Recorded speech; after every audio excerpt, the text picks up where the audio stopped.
Wacha tu nisome. Kuna mazingira ukiwepo huwa yanahamasisha tabia usiyopenda. Kuna watu ukiwa nao huwa wanasababisha urudi kwenye tabia unayoipenda.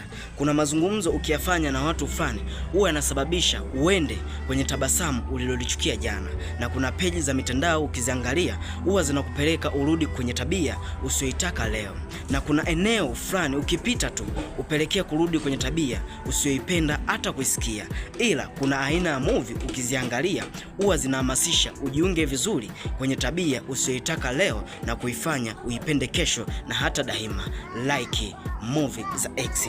Na kuna shauri ukizielewa zitakuhamasisha urudi kwenye grupu la bila kukubali kupoteza ujinga, ufahamu na akili safi.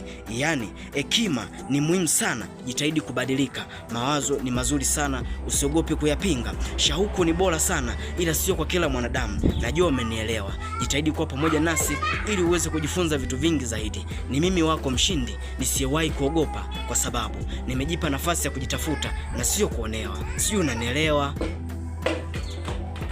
Ila sio mbaya hata kama usiponielewa.